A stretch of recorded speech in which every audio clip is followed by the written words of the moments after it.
So on this video, I'm going to be explaining the homework that you guys are going to be doing in class and at home. All right. On this video, I'll be doing the odd ones, all the odd ones, and you guys are going to do the even ones on your own. And I'll see if I make a video for the even ones also in case you're stuck. So we already talked about exponents. Number one, there is no parentheses including the negative sign. So what we really have here is 5 squared with the negative in the front. So that's 5 times 5 with this negative right in the front. So that's really going to be the answer, what? Negative 25. There you go. Thank you very much. Let's jump to number 3. Actually, we did one without parentheses. Let's do one with parentheses. I want to do -4. Negative 4. What am I saying? So right there, when I expand it, the parentheses really are including the minus sign. So when I write it, when I expand it, it's going to be a -7 times a -7, which is what? Positive 49. There we go. So you guys could do the other ones. I did 2 examples on that first part. You guys could do the other ones.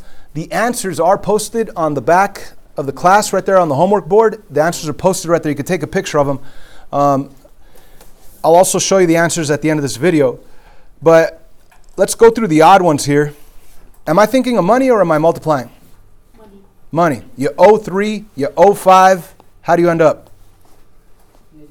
Owe 8. That's right. Let's jump to number 3. Am I thinking of money or multiplying? Money. On all these, we're going to be multiplying, especially because it says right here, adding and subtracting integers. So we're thinking of money on all these. So number 3, I owe 5, I owe 1. What's my answer? 0 and 6. That means -6. Okay. How about number 5? What's my answer going to be? You owe 6, you have 4, -2, you still owe 2. Jumping to number 7. What does this mean? You owe 4, what does this mean? You owe 5. You owe 4, you owe 5, you're going to owe a total of 9, right? You owe, you're going to owe some more. Number 9. What does this mean? You owe 6. What does this mean?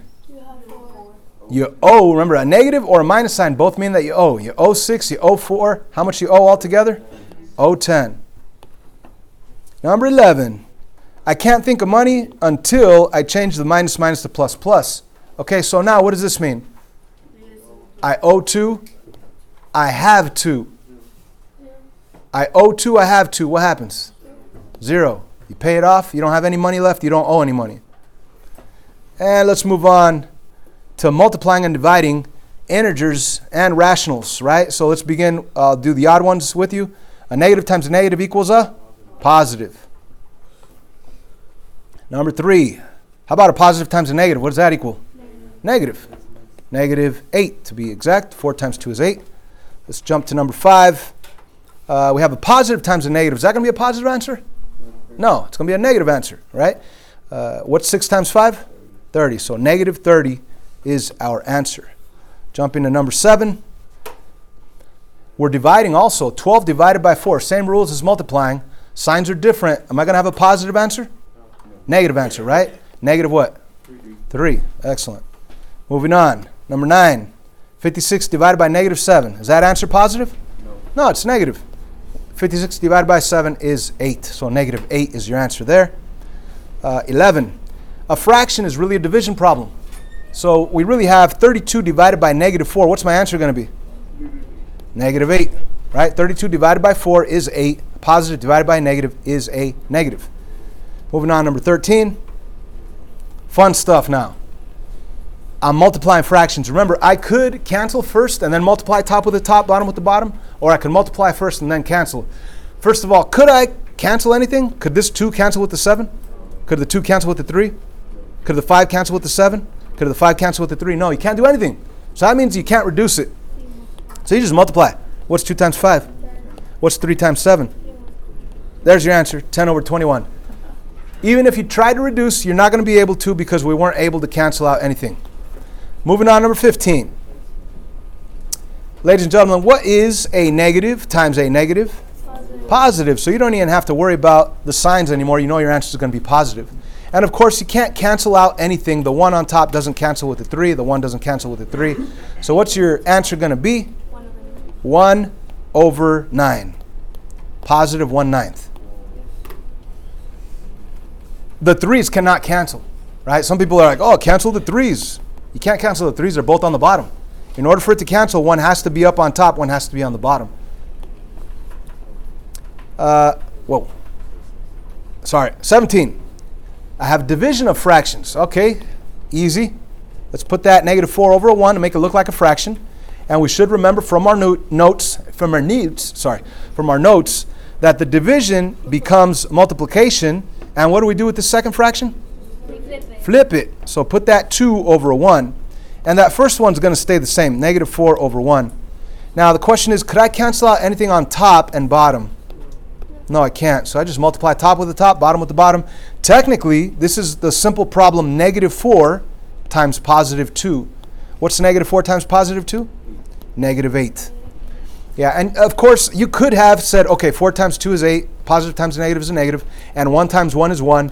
But whenever you have an answer over 1, you don't really need that over 1, right? You could just erase that over 1. So there's your answer. Let's jump to number 19.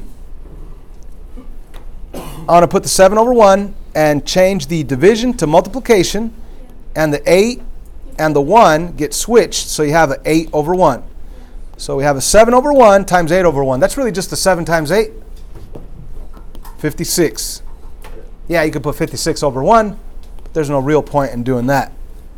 Jump into number 21. All right, gets a little bit more fun here.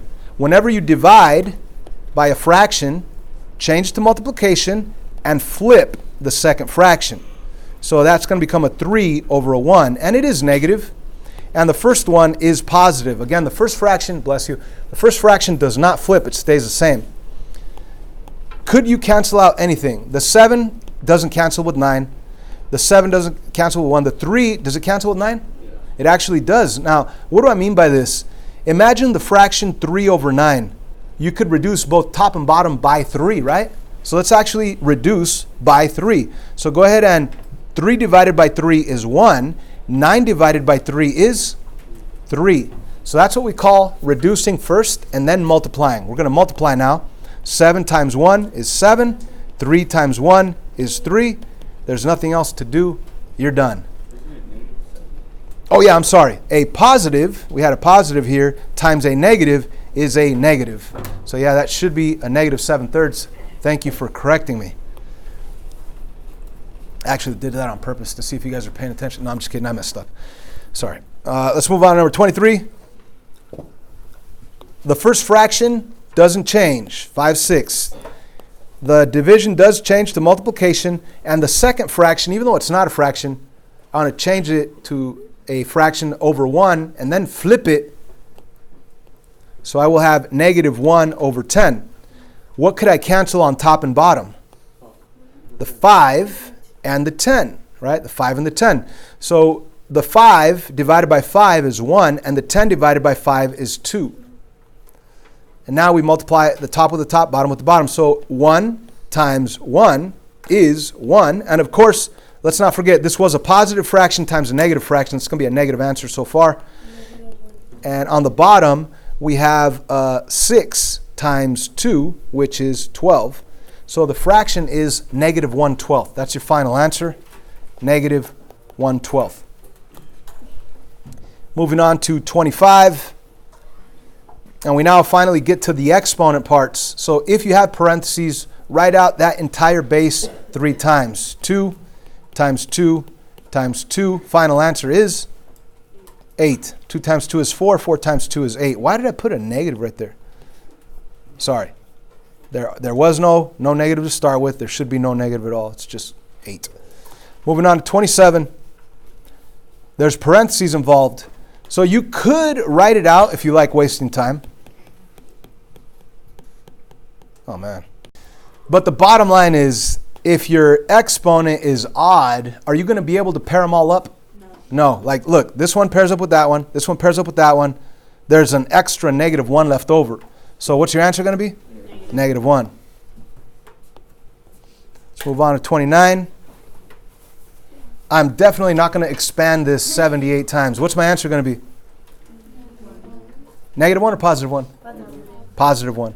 Because if I were to do negative 1 times negative 1 times negative 1 times negative 1 times negative 1 times negative 1 times negative 1, is he serious? Times negative 1 times negative 1, 78 times.